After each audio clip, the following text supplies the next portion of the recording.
헬로 헬로 헬로 안녕하세요. 반갑습니다. 점수 상승의 여신 케이트입니다. 자, 여러분 이번 시간 바로 세 번째 품사하고요. 문장 성분 이 시간에 함께 정리를 해보도록 할게요. 자, 사실은 1강, 2강을 통해서 형식을 공부했죠. 1형식부터 5형식을 공부했어요.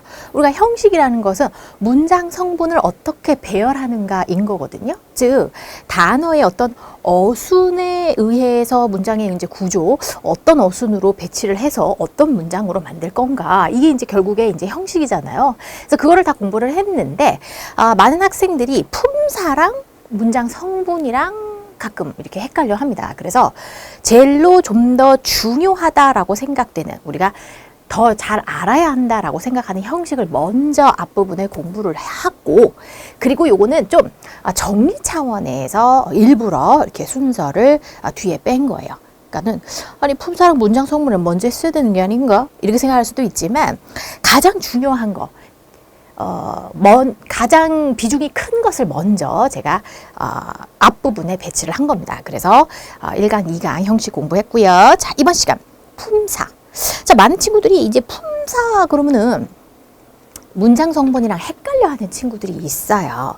자, 그런데 이 품사라고 하는 것은 한마디로 단어의 레벨에서만 말을 하는 겁니다. 우리가 문법 용어에서 이 사라고 하는 것은 단어를 부르는 용어인 거예요. 그러니까 무슨 사라고 하면 어떤 단어를 부르는 말인가 보다 이렇게 생각을 하면 되는데, 이 품사라고 하는 것은 단어가 세상에 어마어마하게 많죠. 그죠? 자, 그런데 이 단어들을 어떻게 조금 체계적으로 연구해 볼 수 있을까? 체계적으로 공부해 볼 수 있을까? 고민을 해보니, 자, 여기에서 품종을 나눌 수가 있었던 것이었다. 품종.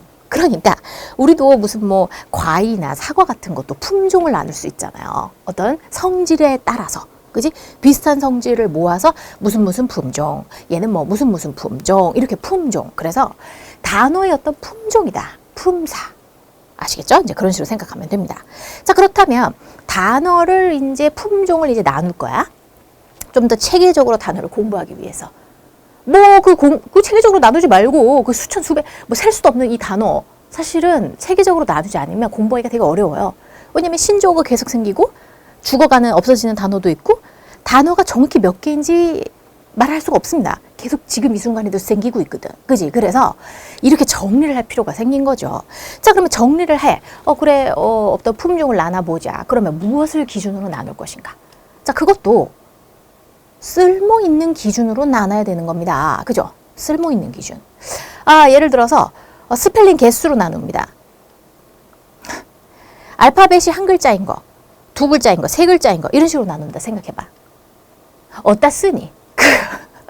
나눌 수야 있죠. 나눌 수 있습니다. 그죠? 그렇지만 그것은 나눠봤대자 쓸 데가 없어요. 물론 A로 시작하는 단어 쫙, B로 시작하는 단어 쫙 이런 식으로 기준을 가지고 단어를 나눌 수도 있죠. 그거는 이제 사전식으로 이제 나누는 거죠. 어떤 필요에 따라서 기준을 가지고 나눌 수가 있는데, 명문법에서 이 품사라고 하는 것은 우리가 언어를 제대로 잘 좀 이해하고 싶어서 지금 다 이런 짓거리를 하고 있는 거잖아요.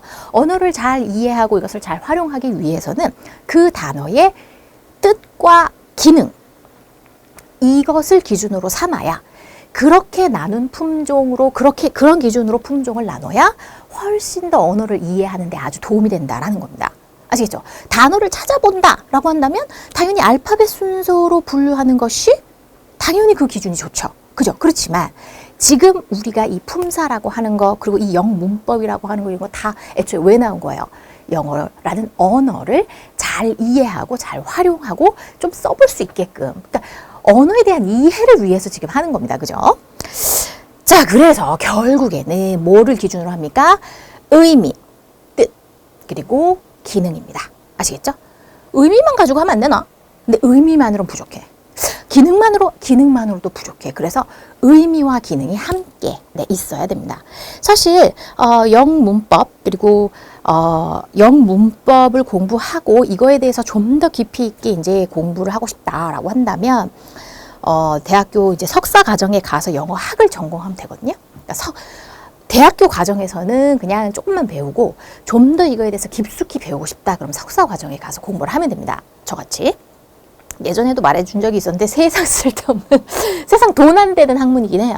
네, 돈 안 되는 학문입니다. 문법은 그래도 좀 많이들 찾지만 문법보다 좀 더 들어가는 것이 영어학이에요. 영어학. 그 중에서도 통사라고 하는 거, syntax라고 하는 게 있는데 이제 제가 그거를 석사 과정에서 전공을 했었거든요. 그런데 그거는 언어의 구조에 대해서 딥다 파헤치는 도대체 왜? 이러면서 언어의 구조를 계속 파헤치는 뭐 이런 학문입니다. 그러니까 문법을 좋아하면 영어학을 좋아할 가능성이 조금 높아요. 그렇다고 영문법과 영어학이 같은 것은 아닙니다. 달라요. 근데 영문법을 못하면 영어학은 할래야 할 수가 없습니다. 뭐 이런 식이에요. 뭐 수학을 못하면 물리학 하기 어렵잖아요. 수학이 기본 어떤 실력이 돼야 뭐 물리학 할 수 있다 뭐 이러지 않습니까? 아무튼 그래서 지금 잠깐 이 영어학과 관련한 거 약간 상식으로 알려드렸고, 자 그러면은 이렇게 계속 공부를 하다 보면 언제나 언어는 의미가 사실은 대단히 중요해요. 기능도 중요하지만 의미도 항상 중요한 겁니다. 자 그러면 첫 번째 품종, 가장 간단한 품종부터 보겠어요. 자, 명사죠. 수없이 많은 단어들 중에서 그 단어들 중에서 이름을 나타내는 단어는 우리가 명사라고 한 겁니다. 자, 이름을 나타내는 거.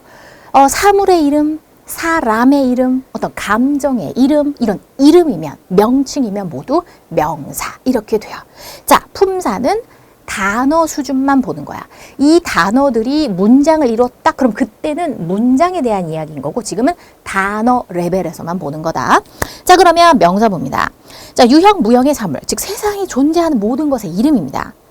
자 그래서 뭐 책, 테이블, 뭐 사과, 여동생 이런 거 있죠? 또는 감정, 행복, 과학, 평화, 돈 막 이런 거 다 명사예요. 물론 이 내부에서 명사들 내부에서도 좀 더 성질을 나눠서 셀 수 있느냐 없느냐를 기준으로 또 나누면 어떻게 됩니까? 셀 수 있어 없어? 그걸 또 기준으로 나누는 거야. 셀 수 있다. 그러면 뭐 가산명사. 가산이라는 게 가능하다, 세는 것이 이런 뜻이지 않습니까? 그래서 가산명사가 있고 즉 셀 수 없는 거, 불가산명사가 있다. 이런 식으로 체계화해서 이렇게 나눠본 거인 거죠. 바로 기준을 가지고 말이죠. 그래서 셀 수 있냐 없냐 뭐 이런 식으로. 어쨌든 명사 내에서는 이런 기준을 가지고 또 내부로 나눌 수는 있지만 이 세상에 존재하는 모든 것의 이름을 가리키는 단어는 명사입니다. 사람의 이름도 뭐 고유하게 가지고 있다서 고유명사 이러죠. 나라 이름, 한국, 캐나다 이런 것은 한국만의 어떤 고유한 이름이다. 그래서 고유명사. 그죠? 뭐 케이트, 누구 이런 거 고유명사 뭐 이런 식이죠. 어쨌든 다 명사 안에 들어있는 개념이고요. 자, 그다음에 대명사입니다. 자, 대명사는요, 명사 대신 쓰는 말이죠.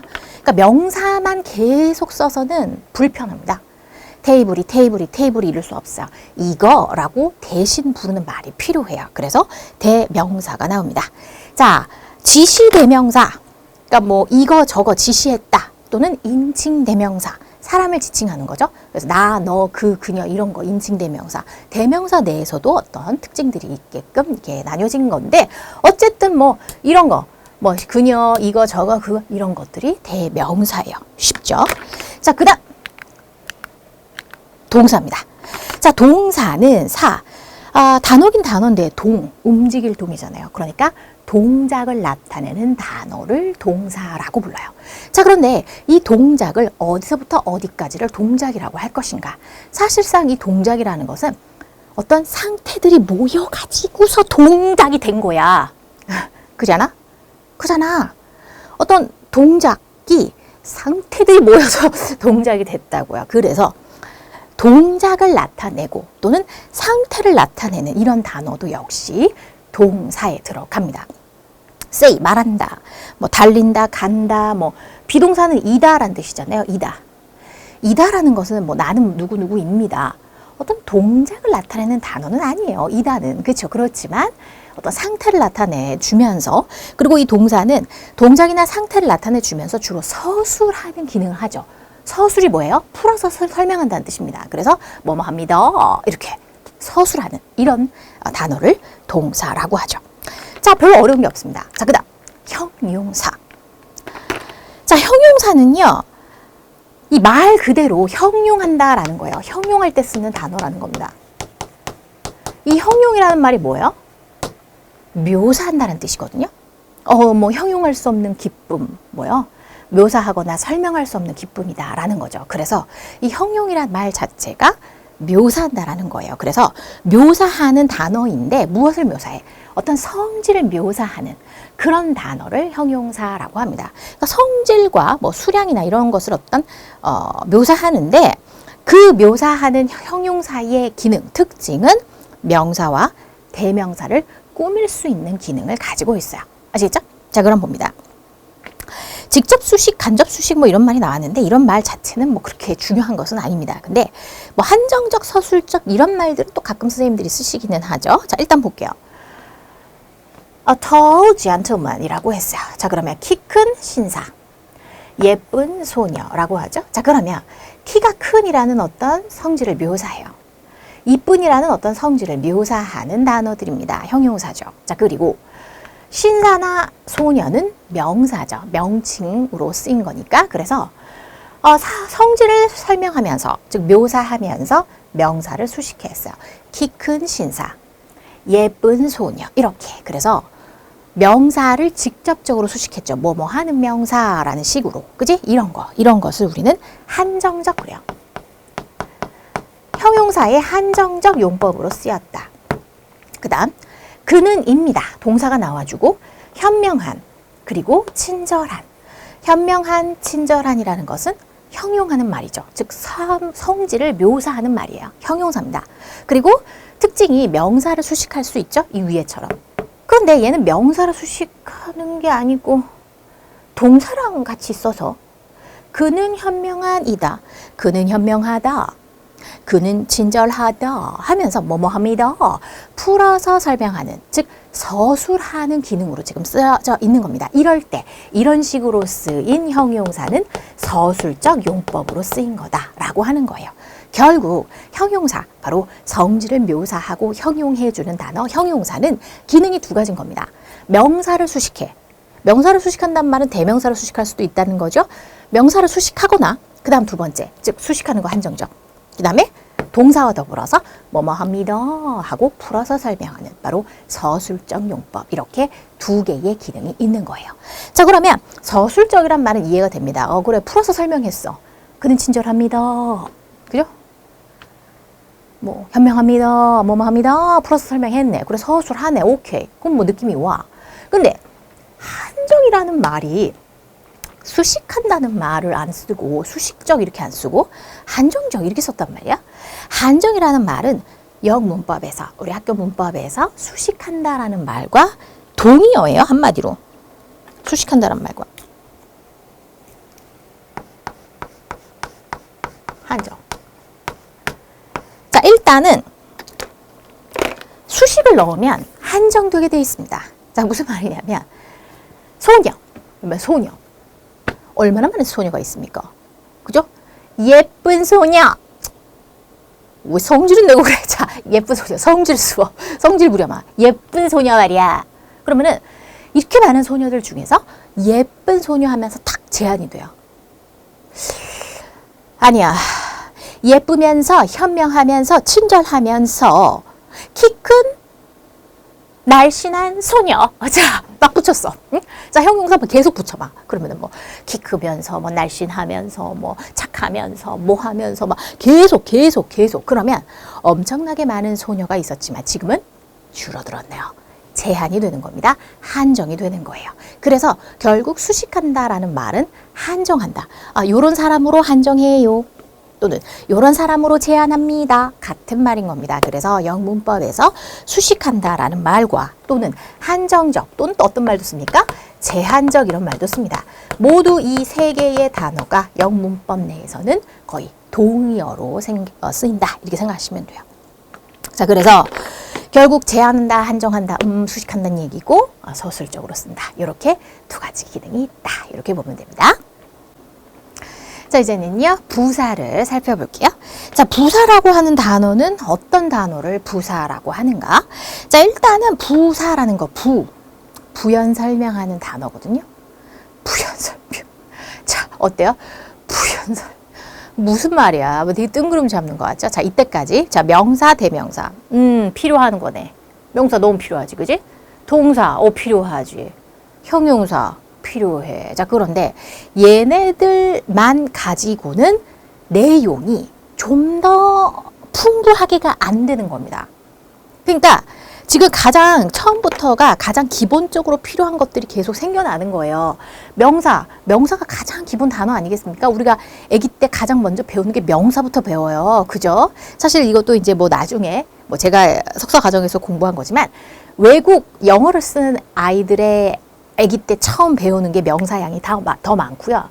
한국어를 배우는 아가야들을 생애 초기에 배우는 단어는 영어 쓰는 아이들보다 동사를 좀 더 많이 한다고 해요. 이제 뭐 그런, 그러니까 언어의 차이인 거죠. 언어. 그러니까 영어라는 언어와 한국어의 차이라고 볼 수 있는데, 어쨌든 이제 뭐 그런 연구 막 그런 되게 많습니다. 아무튼 근데 어쨌든 명사가 가장 기본적으로 가장 먼저 필요한 거고, 걔를 대신하는 이거 저거만 해야 되지 않습니까? 대명사 필요하고요. 뭐뭐 한다. 동사가 필요합니다. 자, 그리고 형용사 필요합니다. 그죠? 줘, 막 이랬는데, 예쁜 공 줘, 뭐 이런 식으로 해야 된다는 거죠. 그래서 형용사 필요해요. 자, 그런데 여기까지만으로는 좀 더 다양한 표현이 안 되는 거예요. 그래서, 예쁜데 얼마나 예뻐?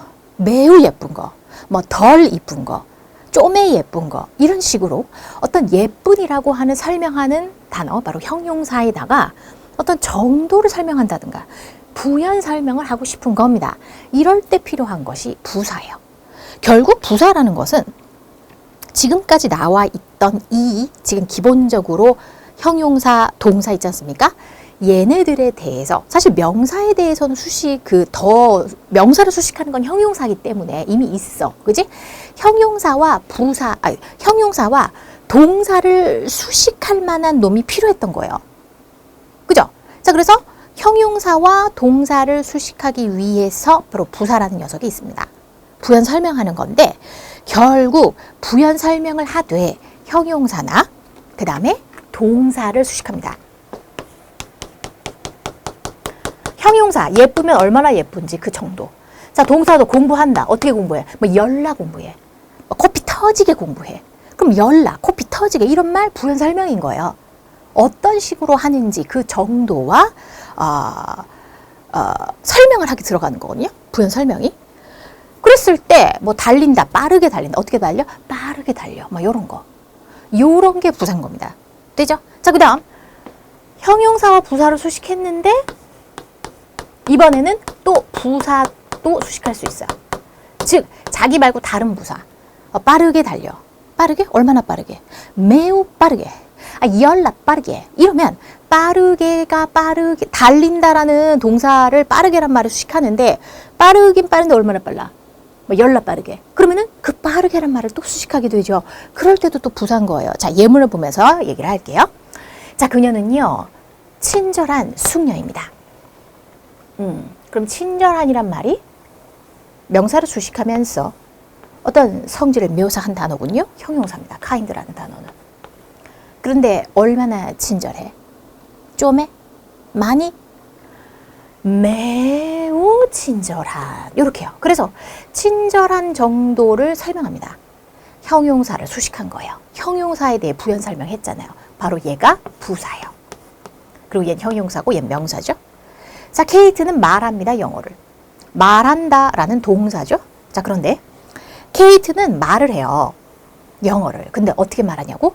잘 말해. 그러면 말한다가 동사인데 잘이라는 말, 이 잘이라는 말은 그 동작을 말을 하는데 얼마나 잘해? 잘해? 좀에 해? 빠르게 해?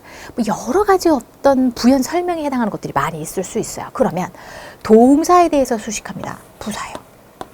그래서 형용사를 수식하거나 동사를 수식할 수 있죠. 케이트가 말을 해요. 영어를. 잘. 그러면 잘이라는 말은 잘한다 라는 거니까 동사에 대해서 수식하니 얘가 부사입니다. 그런데 잘하는데 또 얼마나 잘하냐 말이야. 좀에 잘해, 많이 잘해. 이런 식으로. 그래서 잘이라는 말에다가 또 very very 막 이런 말 넣어주는 거라. 그러면 잘하긴 잘하는데 또 매우 잘. 그러면 잘 자체가 부사였는데 또 부사를 넣어서 수식이 들어갑니다. 그래서 부사는 부사 막 넣을 수 있어요. 아까처럼 열나 빠르게 매우 어쩌고 저쩌고 막 코피 터지게 어쩌고 저쩌고 하면서 부사는 막 넣을 수 있잖아요. 마찬가지로 영어에서도 부사는 여러 개를 쓸 수가 있습니다. 자, 그런데 이 부사에 대해서 품사에 있어서 부사에 대해서 많이들 헷갈려 하거든요. 왜냐하면 명사, 동사, 형용사는 딱 봐도 직관적으로 이해하기가 쉬워요. 그런데 부사라고 하는 것이 형용사 이렇게 되는데 되는데 수식하거나 동사를 수식하거나 어떤 그것만으로는 풍부하지가 않아서 좀 더 진하게 좀 더 잘 한번 자세하게 좀 써보고 싶어서 나오는 것들, 이런 것들이 부사인 거다 이렇게 보시면 돼요. 자, 그다음 이렇게가 있으면 사실은 웬만한 것을 다 웬만한 단어가 이제 다 포함이 되는데요. 자, 그 다음 전치사라고 하는 품사가 있죠. 자, 전치사라는 것, 전치라는 말 자체가 앞에 위치한다라는 뜻입니다. 앞에 위치, 전치. 뭐 후치 그러면 뒤에 위치한다 이런 거잖아요. 그래서 전치는 앞에 위치하는 건데 뭐 앞에 위치하냐면 명사 앞에 위치한다라는 것이 특징입니다. 명사 앞에. 그래서 명사 앞에 위치해서 위치 관계를 나타내주는 단어가 전치사예요. 위치 관계. 그래서 위, 아래, 옆에 이런 말이 전치사죠. 자, 그러면 뭐 안에, 아래에, 앞에, 옆에 이런 거. 책이긴 책인데 책상 위에 있는 책이 내 것이다. 이렇게 명사 앞에 썼죠. 전치해서 위치 관계 나타내줍니다. 자, 그 다음에 접속사. 접속사는요, 붙여줄 때 쓰는 단어죠.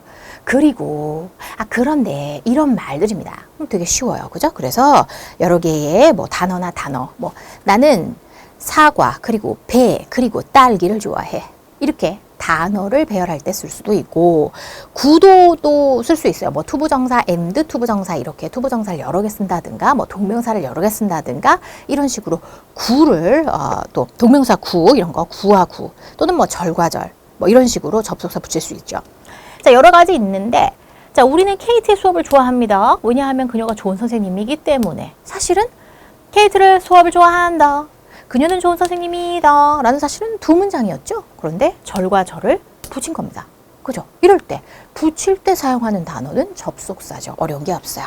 자, 그 다음에 맨 마지막에 존재하는 거 감탄사인데, 얘는 딱히 어디에 넣을래야 넣을 수가 없는 애매한 놈들이라 그냥 독립적으로 하나 준 겁니다. 감탄할 때 쓰는 말, 와우, 막 울라마, 뭐 이런 거, 뭐 어머 웬일, 막 이런 거 있잖아요. 그냥 기쁨, 놀람, 슬픔 이런 감탄을 나타내는 말, 브라보, 막 이런 거 있죠. 이런 것들이 감탄사, 감탄할 때 쓰는 단어라는 거죠. 감탄사입니다. 자, 이렇게 해서 품사들을 살펴봤는데, 자, 그렇다면 어떤 하나의 단어는 하나의 품사만 가질 것인가? 사실 그 품사는 의미와 기능에 따라서, 의미와 구실에 따라서 나눈 기준인 거잖아요. 따라서 만약에 어떤 단어가 다른 의미, 다른 기능, 즉 여러 가지의 의미, 여러 가지의 기능을 가진다면 그 단어는 품사가 여러 개로 쓰일 수가 있게 되는 거죠. 자, 보겠습니다. 의미와 구실에 따라서 여러 개의 품사를 가질 수 있어요. 자, they work래요. 이거는 일하다의 뜻으로 쓰였죠. 동사네요.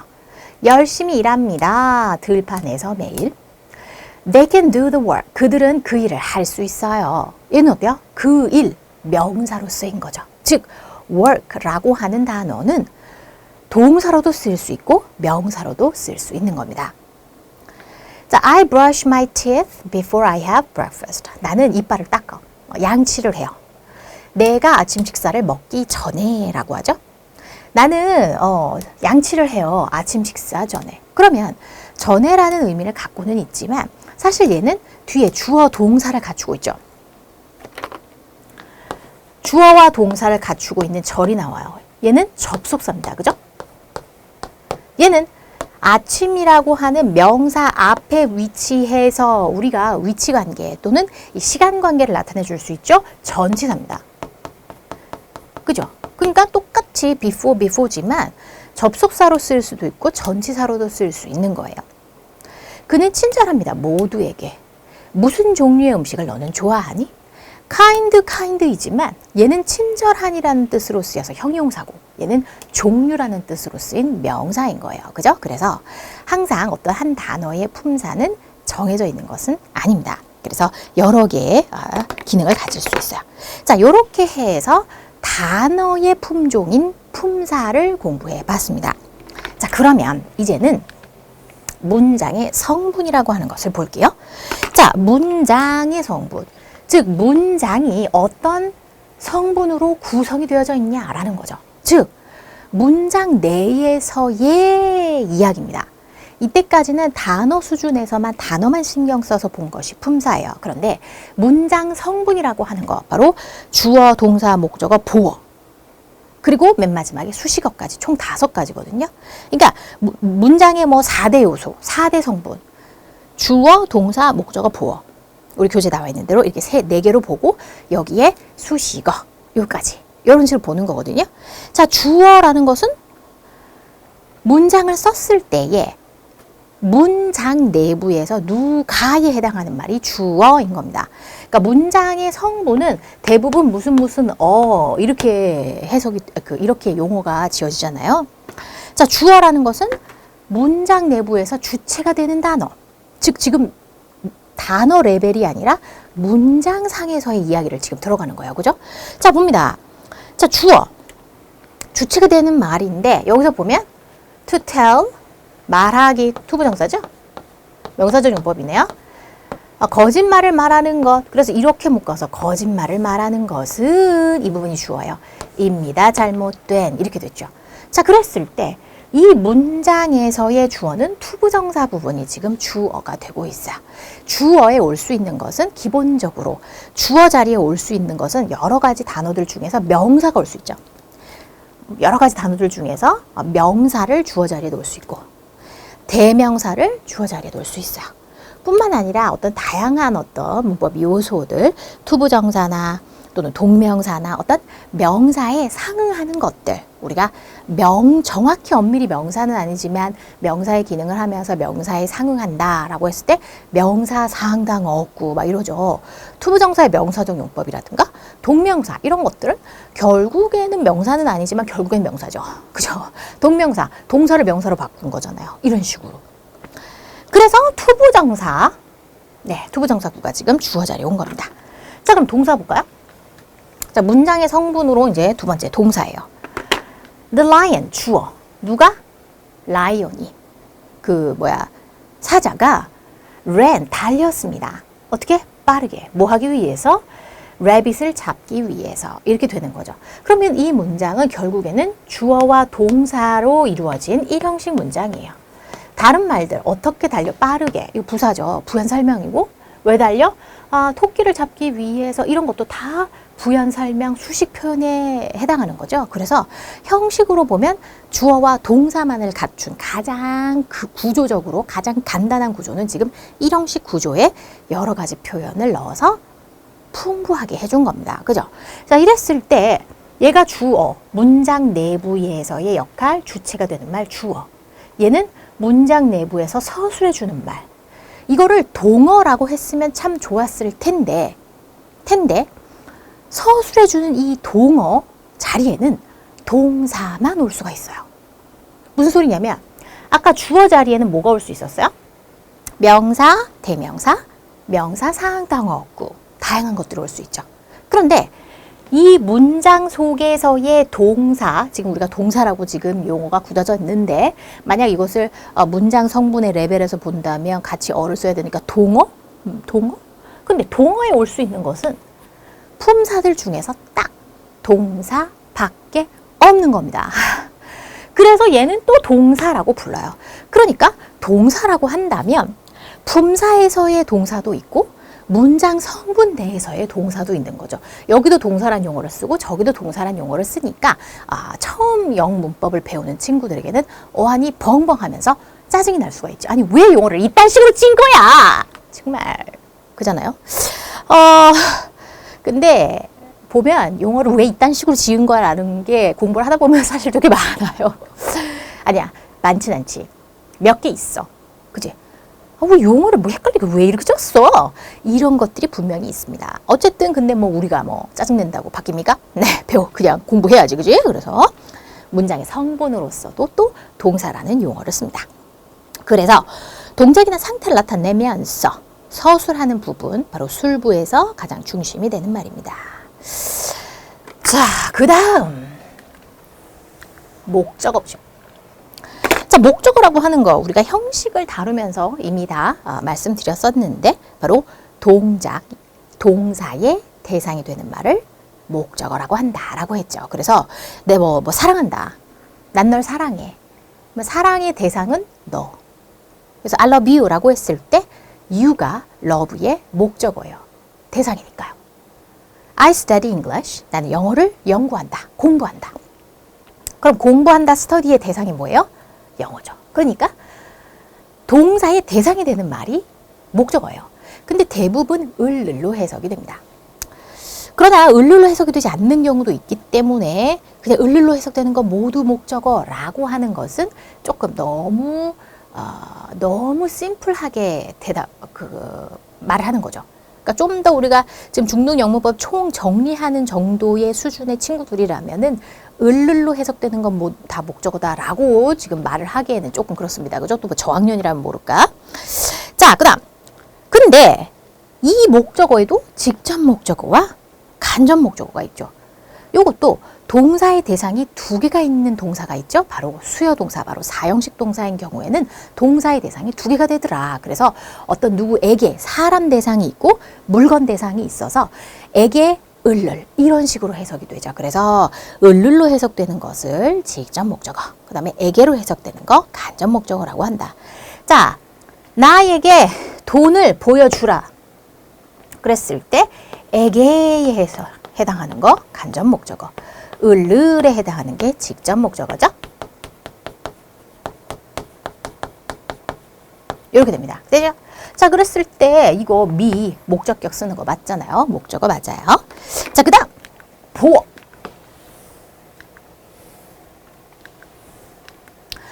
보어는요, 주어와 문장을 썼을 때 주어와 동사만으로는 내용이 불충분하거나 문법성이 이루어지지 못할 때 보충해주는 단어를 쓰게 되어 있는데 이때의 단어가 보어입니다. 즉, 보어는 문장의 레벨에서 말을 하는 거예요.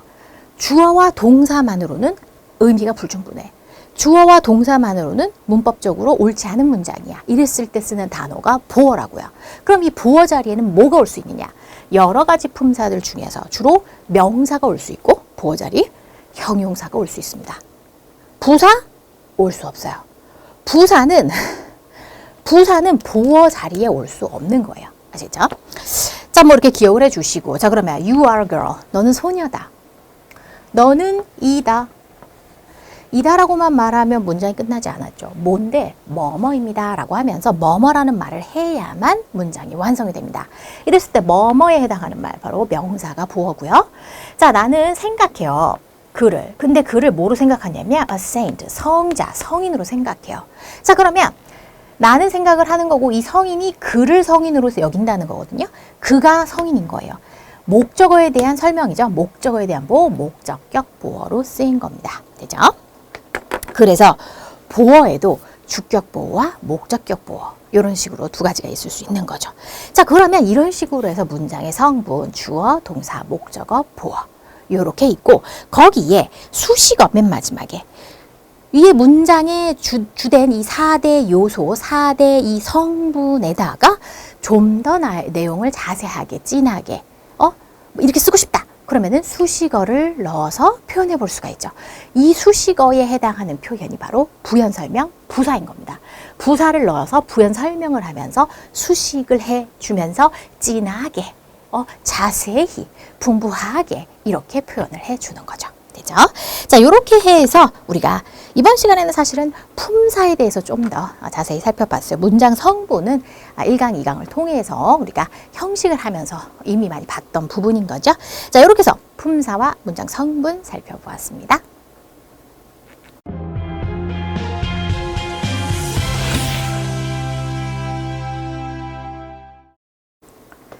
자, 이제부터는요, 문제 함께 풀어볼게요. 자, 다음 문장에 문장 성분을 분석하라 라고 나왔어. 자, 봅니다.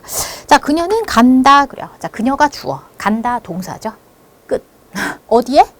어디에에 해당하는 말은 수식어에 해당하는 겁니다. 그래서 to school, 학교에 뭐 타고? by bus, 버스 타고. 그래서 얘도 수식어, 얘도 수식어예요. 결국 부연 설명하는 말은 수식어거든요. 그러니까 부연 설명하는 말, 부사에 해당하는 것이 다 수식어가 되는데 보면 이 수식어에 해당하는 말이 언제에 해당하는 정보, 어디서에 해당하는 정보, 어떻게, 그 다음에 왜, 요거에 해당하는 정보들은 부연 설명에 해당해요. 즉 부사 표현에 해당하고 수식어 표현에 해당하거든요. 그러니까 얘네들이 거의 사실 부사 표현의 한 80% 이상을 차지한다고 보면 됩니다. 얘가 전부는 아니고 또 다른 것들도 있긴 한데, 그러면 그녀가 간다. 뭐 어디에? 어디? 어떻게? by bus. 모두 부사 표현인데 결국 단어가 두 개니까 얘가 부사구 이렇게 되는 거거든요. 결국 이 문장 성분으로 본다면 수식어구 이렇게 들어가요. 그래서 주어와 동사에다가 이 부사구, 즉 수식어구를 넣어서 일형식 문장으로 쓴 겁니다. 민호가 주어, got up, 일어났어요. 언제? 일찍. 언제? 어저께. 그러면 어저께 일찍 일어났다라는 건데 이 어저께라든가 일찍이라든가 라는 말은 부연 설명에 해당하는 거죠. 언제 일어났어? 언제? 어저께. 어저께 언제? 일찍. 그래서 언제에 해당하는 정보거든요. 이런 언제에 해당하는 정보, 부사 표현이 되고 문장 성분 내에서는 이 부사 표현들은 수식어구에 해당합니다. 그래서 수식어. 근데 이제 수식어라는 말 대신에 그냥 부사구 이런 식으로 문장 성분을 가릴 때 선생님들이 많이 말씀들을 하시죠. 그러니까 이것도 주어 동사만 갖춘 일형식 문장인 거죠. 자, 나는 주어, 만들었다. 누구를? 나의 부모님을. 어떻게? happy, 행복하게 만들었다. 이 행복한 건 내가 행복한 게 아니라 부모님이 행복한 거죠. 그죠? 그래서 목적격 보어네요. 네, 그럼 오형식이죠. 아빠가 즐겨. 무엇을? 목적어 자리에 reading, 읽는 거, 동명사가 들어갔고 read의 나름의 목적어를 가져와서 reading a book, 책을 읽는 것 해서 요거가 하나의 덩어리가 된 겁니다. 의미 덩어리. 목적어 자리에 동명사 구가 결국 명사 상당어구가 되는 거죠. 명사에 상응하는 거. 동명사 구가 오게 된 거예요. 그래서 주어 동사 목적어. 삼형식이죠. 그들은 선출했어요. 존슨을. 근데 존슨을 뭐로 선출했냐면 그들의 대변인으로 선출했어요. 그러면 그들이 대변인이야? 존슨이 대변인이야? 존슨이 대변인이죠? 목적어에 대한 보충어입니다. 그래서 얘는 오형식인 거죠.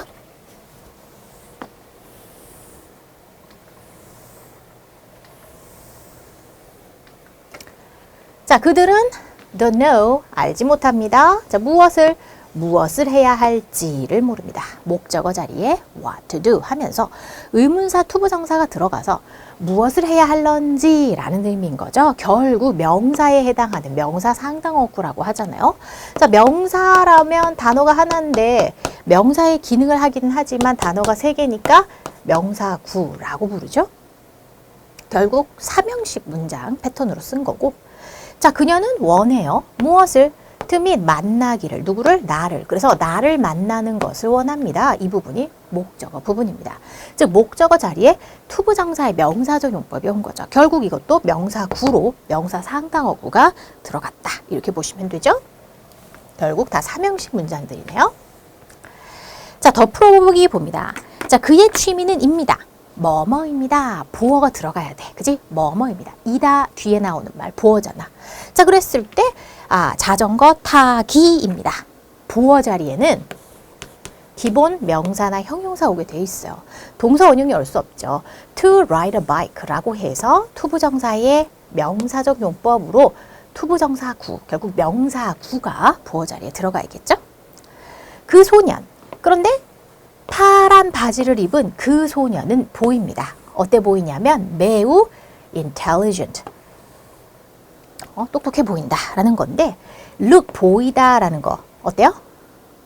이 형식 동사죠. look 쓰고 형용사 써서 뭐뭐 해 보이다라고 한다고 했어요. 그죠? 자, 그래서 look 뭐뭐 하게 보인다라고 할 때는 형용사 보어를 써야 되죠. 그리고 이 very는 얼마나 인텔리전트해? 매우 인텔리전트해 하면서 부사로 수식 들어간 거예요.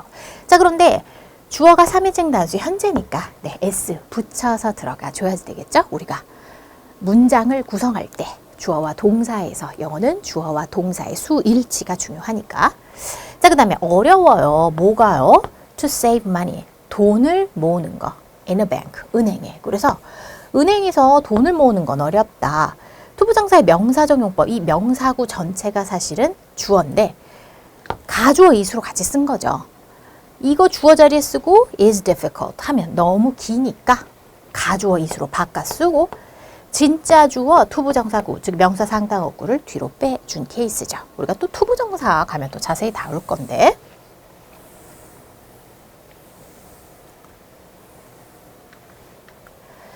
자, 그들은 아름다운 꽃들이다. 꽃들 이렇게 써야죠. 그쵸?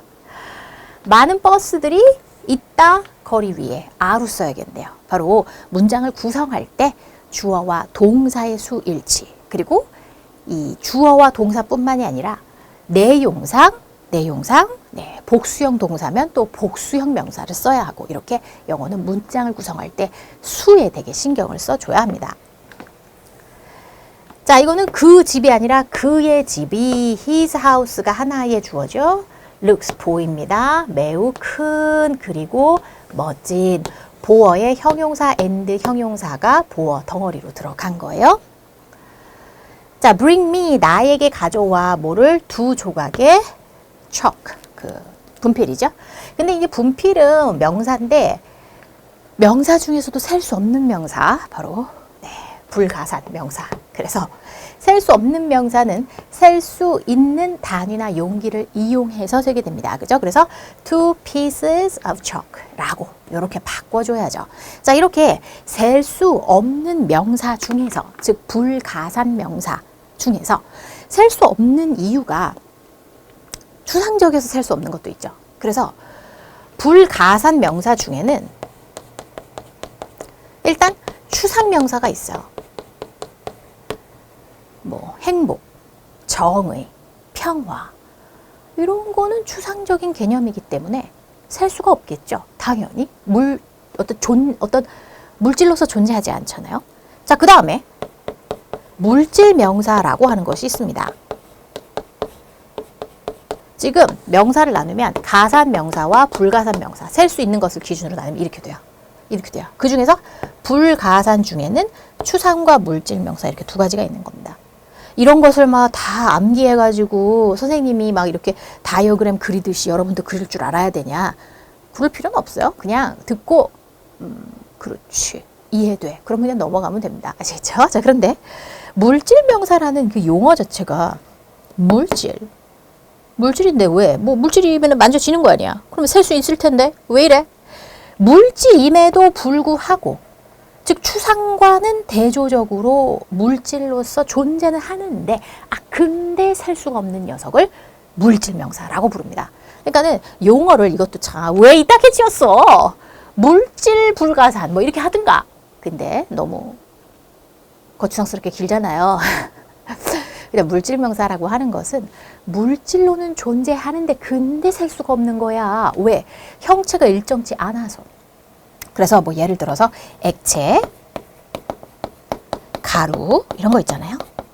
이런 것들 셀 수 없는 겁니다. 물, 커피 또는 뭐 영어에서 이 분필도 분필 가루를 뭉쳐서 만든 거지 그죠? 그래서 분필 한 조각 이렇게 이 물질 명사는 셀 수 있는 어떤 단위를 이용해서 세야 돼요. 물 한 컵, 설탕 한 스푼, 커피 두 잔 이렇게 뭐 잔, 컵, 조각, 몇 이런 식으로. 그래서 이런 물질 명사들은 이런 식으로 셀 수 있는 단위를 이용해서 셀 수 없는 물질 명사의 수량 표현을 해주게 되어 있는 겁니다. 되죠?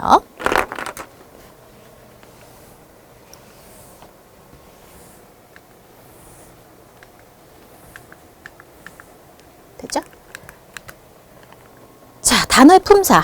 나는요, 일을 할 수가 없어요. 내가 추우면. 이거죠? 자, 일을 할 수 없다. 일하다 동사로 쓰였네요. 자, 그 다음에 박물관에 있는 그 작품들을 만지지 마세요. 명사로 쓰인 거죠. 내가 늦게 일어났음에도 나는 학교에 on time, 제 시간에 갈 수 있었다. 늦게 부사네요. 그죠? 나의 할머니는 때때로 생각합니다. 그녀의 late husband, 늦은 남편, 바로 고인이 된, 작고하신 남편. 그래서 이 late가 형용사로 쓰게 되면 고인이 된이라는 뜻이 있어요. 즉, 이런 단어들, 이 단어들은 하나의 품사만 가지는 것이 아니라 어떤 의미와 기능에 따라서 상황에 따라 품사가 달라질 수 있는 거죠. 자, 쉽지 않았습니다. 그녀의 결정을 받아들이는 것은 그래요. 자, 그 말은 그녀의 결정을 받아들이는 것은 어려웠다라고 해야겠죠. hard, 어려운. hardly는 어렵게, 아니요. 거의 뭐뭐 않는이라는 부정 표현이죠. 어렵게라는 뜻이 아니라 거의 뭐뭐 않다 이런 뜻이고요. 팀은요, 매우 competitive player, 바로 경쟁적인 어떤 선수입니다. 그랬을 때 매우라는 표현으로 high, 높은, 높게. high는 형용사와 부사가 동일합니다. high, 높은, 높게. 형용사, 부사가 똑같이 high예요. highly는 부사가 아니에요. highly는 high와 상관없이 매우, very의 의미입니다. 그래서 highly, very의 의미로 쓰는 거예요. 이런 식으로 우리가 이건 이런 걸 같은데 하지 않은 것들도 있다라는 거죠. 자, 좋습니다. 이렇게 해서 우리 문제 풀어보았습니다.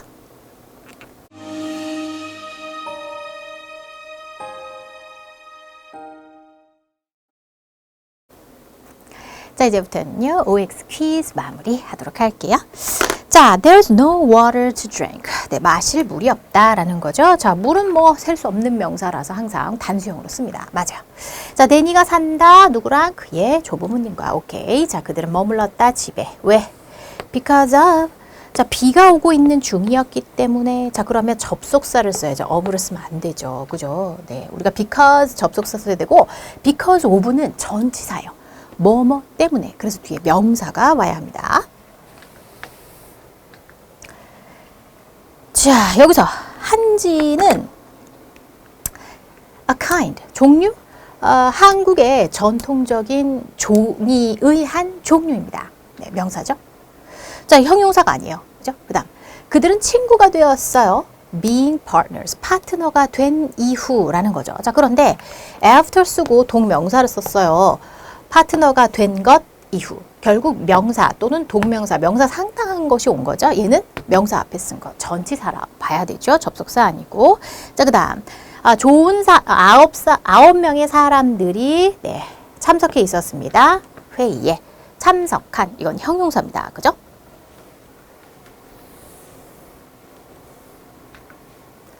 자, 너무 많이 먹는 것은 먹는 것.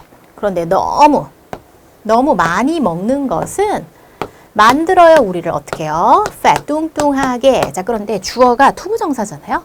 주어의 투부정사는 항상 단수 취급이에요. makes 하고 s를 써줘야죠. 자, send them. 그들에게 이 소포를 보내주세요. 케빈은 항상 만듭니다. 나를 어떻게 해요? 화나게 만듭니다. 자, 오형식이에요. make 목적어 형용사 써야 됩니다. angry라고 써야죠. 부사 쓰면 안 돼요. 이렇게 됩니다. 자, 이렇게 해서 이번 시간 이거 항상 오형식 패턴이죠. make 목적어 형용사 오형식 패턴이에요. 자, 좋습니다. 이렇게 해서 이번 시간에 품사에 대해서 그리고 문장 성분에 대해서 살펴보고 또 문장 형식들 또 문장들도 한번 살펴보았습니다. 자, 오늘 공부한 내용 복습 부탁드리고요. 자, 저는 다음 시간에 만나겠습니다.